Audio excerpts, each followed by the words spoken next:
அரசியல் ஆலோசகர் திரு சுமந்த் சி ராமன் அவர் இணைப்பில் காத்திருக்கிறார். அவரிடம் பேசலாம். திரு சுமந்த் சி ராமன், வணக்கம். அதிமுக எம்பி சசிகலா புஷ்பா அவர்களுக்கும் திமுக எம்பி திருச்சி சிவா அவர்களுக்கும் கடந்த சனிக்கிழமை கைகலப்பு ஏற்பட்டது. இதனைத் தொடர்ந்து பல்வேறு விஷயங்கள் நடந்திருக்கிறது இந்த இரு தினங்களில். குறிப்பாக இன்றைக்கு மாநிலங்களவை இந்த ஒரு விவகாரத்தினாலேயே முடங்கி இருக்கிறது, அமளியில் ஈடுபட்டிருக்கிறது.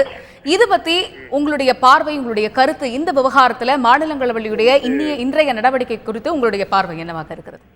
இது ரொம்ப வருந்தத்தக்க ஒரு இஷ்யூ. இது தமிழ்நாட்டு சம்பந்தப்பட்ட பிரச்சனையோ இல்ல திமுக அதிமுக சம்பந்தப்பட்ட பிரச்சனையோ இல்ல. இரண்டு கட்சிகளுக்கும் இந்த சம்பவத்தினால் அவப்பேர் தான் வரப்போகுது அகில இந்திய அளவுல. அண்ட் தமிழ்நாட்டுக்கும் இது மாதிரி ஒரு தமிழ்நாட்டை சேர்ந்த இரண்டு பாராளுமன்ற உறுப்பினர்கள் அது கைகலப்பா இல்ல திருச்சி சிவா சொல்றது போல அசால்ட்டா என்னவென்று நமக்கு ஒன்றும் தெரியவில்லை. ஆனாலும் இத்தகைய சம்பவம் ஏற்பட்டது நிச்சயமா வருந்தத்தக்க ஒரு விஷயம். இது பாராளுமன்றத்துல ஒரு விவாதத்துக்கு எடுத்துக்கொள்ள வேண்டிய விஷயமா அப்படின்னு அதுவே ஒரு சர்ச்சைக்குரிய விஷயம். ஏன்னா கம்ப்ளைண்ட் எதுவும் கொடுக்கப்படவில்லை என்று அவர் சிவா அவர்களே ஒப்புக்கொண்ட பிறகு இது பாராளுமன்றத்திலும் விவாதம் நடக்குது அப்படின்னா இதை விரைவில் முடிவுக்கு கொண்டு வர அனைத்து தரப்பும் முயற்சி செய்ய வேண்டும். இது திமுகவுக்கும் நல்ல பேர் கொடுக்க போறதில்லை, அதிமுகவுக்கும் நல்ல பேர் கொடுக்க போறதில்லை அகில இந்திய அளவுல. தமிழகத்திற்கு இப்படி ஒரு நிலைமை வந்திருக்க வேண்டாம். முக்கியமா மாநிலங்களவையில மக்களுடைய பிரச்சனையை விவாதிக்கக்கூடிய இந்த இடத்துல ஒரு தனிநபர் பிரச்சனையை விவாதிக்கக்கூடிய ஒரு களமாக மாநிலங்களவை இன்று மாறி இருக்கிறது. இது நிச்சயமாக நீங்க சொல்லக்கூடிய ஒரு கருத்தை வச்சு பார்க்கும்போது இது ஒரு வருந்தத்தக்க ஒரு விஷயம்.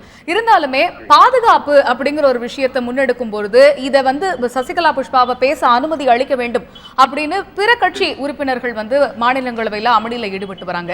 இது நியாயமான ஒரு கோரிக்கையா? இல்ல, அதாவது பேச வேண்டும் பேச வேண்டாம் அப்படிங்கிறது அது அதை பற்றி ஒரு தனி விவாதமே இருக்கலாம். இது என்ன பிரச்சனை என்றால் இதனால் உயிருக்கு ஆபத்து இல்ல அந்த மாதிரி ஒரு ரீதியாக ஒருத்தர் பேசும் பொழுது அதற்கு ஆதாரம் ஏதாவது இருக்கிறதா, அந்த ஆதாரம் அடிப்படையில் காவல்துறை புகார் கொடுத்திருக்கிறார்களா, யார் என்ன சொன்னாங்க, என்ன த்ரெட்டன் பண்ணியிருக்காங்க, இது எதுவுமே தெரியாமல் ஒரு குற்றச்சாட்டை வைப்பது எவ்வாறு சரியாக இருக்கும் என்று தெரியவில்லை. எந்த ஒரு ரீதியாக இதை அணுகினாலும் இது இரண்டு தனிநபர்களுக்கிடையே ஏற்பட்டிருக்கிற ஒரு பிரச்சனையாகத்தான் நாம் பார்க்க வேண்டும். இது திமுகவுக்கும் அதிமுகவுக்கும் இருக்கிற ஒரு பிரச்சனையாக உருவாக மக்கள் விடக்கூடாது. இரண்டு கட்சியில இருக்கிற மூத்த தலைவர்களும் அதை அந்த மாதிரி ஒரு கோணத்தில் கொண்டு போகக்கூடாது. இரண்டு தனிநபர்களுடைய ஏதோ பிரச்சனை இருந்தால் அவர்கள் இரண்டு பேரும் தீர்த்துக் கொள்ள வேண்டிய பிரச்சனையாக இருக்க வேண்டுமே தவிர இதற்கும் மற்ற கட்சிகளுக்குமோ இல்ல மாநிலத்துக்கும் எந்த விதமான சம்பந்தம் இல்லை என்றுதான் என்னுடைய கருத்து.